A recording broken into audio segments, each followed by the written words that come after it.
Mae gyda ni ddoi fector yma.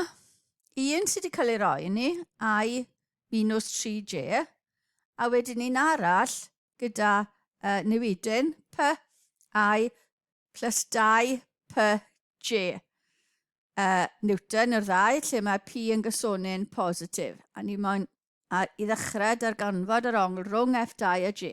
Ond mae eisiau gynta i gyd yn ei llun o beth sy'n digwydd. Felly ni'n mynd i braslun fach fan hyn nawr.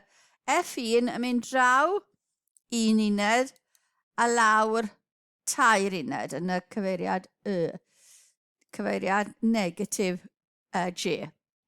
Felly mae F1 yn mynd i fod yn fector sy'n dod lawr yn y cyfeiriad yna. Ar gyfer F2, fi'n ni ddychmygu bod p yn 1 i ddechrau. Felly byddwn ni'n mynd 1 ar draws a 2 lan. So ta beth yw p, bydd ni'n mynd yn yr un cyfeiriad a beth dwi'n mynd i ddangos. Felly 1 ar draws fel oedd ni'n F1, ond 2 i fyny. Felly mae F2 yn mynd i fod yn rhywle yn y cyfeiriad yna. A ni angen i ddechrau bant gyda yr ongl rhwng j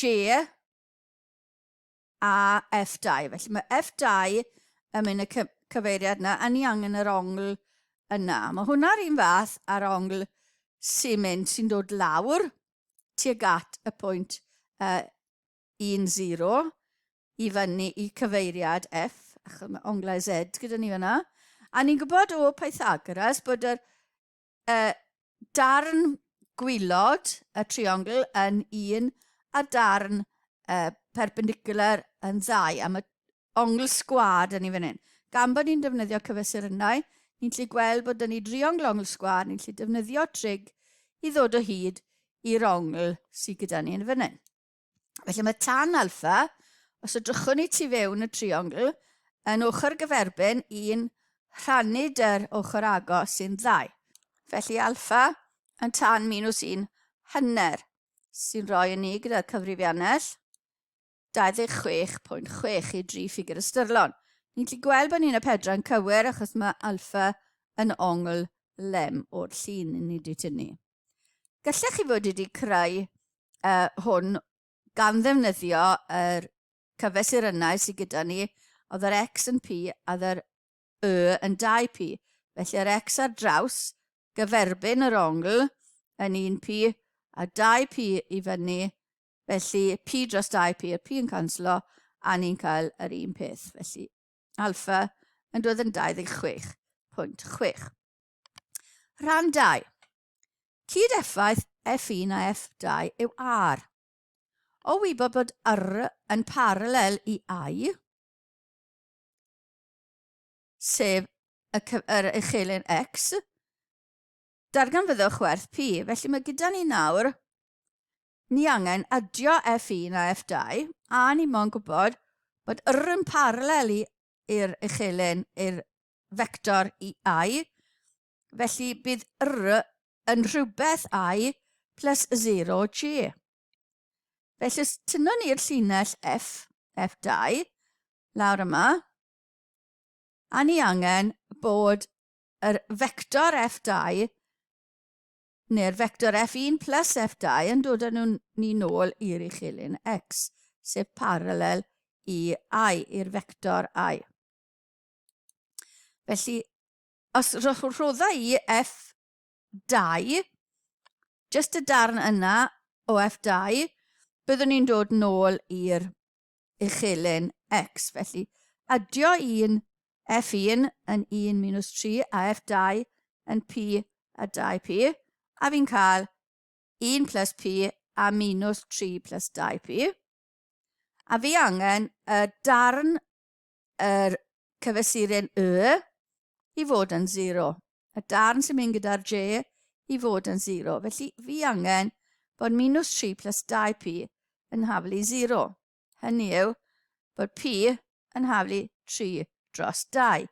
1 hanner, 3 dros 2. Felly ni wedi ateb y cwestiwn, ond mwyn edrych i weld beth sy'n digwydd, mae R gyda ni nawr felly, yn mynd i fod yn 1 plus 3 dros 2, sy'n 5 dros 2, a 0. So 2 hanner, 1 hanner am P, 1 a 1/2 yn 2/2 sy'n 5 dros 2 a 0. A ni'n mynd i edrych ar beth sy'n beth sydd wedi digwydd gyda defnyddio Geogebra i ddangos yn well beth sydd wedi digwydd yma. Mae gyda ni'r fector F1 sydd draw 1 a lawr 3, 1i minus 3j, a mynd i gosod mewn y fector F2 fel bod P yn 1, a felly fi'n mynd draw 1 uned a lan 2 uned. Nawr fi'n gallu symud y P i fi gael gweld y cyfeiriad yw hwn, cofiwch. Felly mae F2 yn gallu fod yn rhywle gyda rhyw P penodol yn y ddau gyfeiriad yna. Fi'n gallu gwneud P yn fwy neu yn llai. Felly gosoda fe fyna i ddechrau. A ro'n i angen i ddechrau gwybod beth oedd yr ongl rhwng F2 a'r uchelyn Y a y fector J. Felly gosodwn ni mewn yr ongl a ni'n gallu gweld bod e'n 26.57. Gyson ni 26.6 fel ateb yn gynt. Felly llai gael gwared hwnna nawr. Felly ar gyfer rhan 2, o'n i angen gosod F2 ar diwedd F1, o'n i moyn addo F1 a F2. Felly fi'n mynd i osod F2 ar gwylod F1. Felly mae F1 plus F2, le mae F1 yn gorffen, mae F2 yn dechrau. A wedyn ni, os dwi'n symud gosodau diwedd y pwynt F2 hefyd, os dwi'n symud P tuag at ble dwi angen, chi'n gael gosod. Felly dyna swm F1 plus F2. Felly F1 gyda ni yn sefydlog, F2 yn y cyfeiriad yna, felly fi wedi gosod e'n A mae fe'n mynd i'r pwynt B. Felly fi'n gallu symud gwerth y P nes bod F1 plus F2 yn llorweddol. Hynny yw yn paralel i'r uchelyn X ac yn paralel i'r fector I. Felly dyna beth sydd gyda ni. Gallwn ni hefyd, os yna ni angen, dod ar F1 plus F2 yn paralel i'r fector J. Os dwi'n newid y P, os dwi'n gwneud P yn fwy eto, byddai byth yn dod yn paralel i'r fector J. Felly, os a fi nôl a P, nes bod e'n gwerth negatif, os dwi'n dod i'r pwynt yna, lle mae P yn minus 1, hynny yw, os chi'n cofio, dyna beth oedd gwerth R gyda ni. Yr swm F1 plus F2 oedd 1 plus P a minus 3 plus 2P.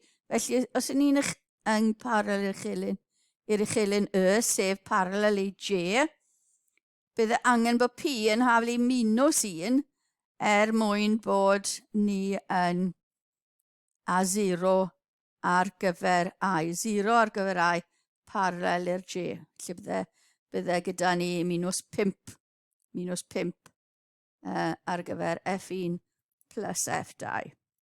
Felly dyna chi flas o ddefnydd o Geogebra i weld beth sy'n digwydd gyda'r fectorau yma. A dyna ddiwedd y cyflwyniad yma.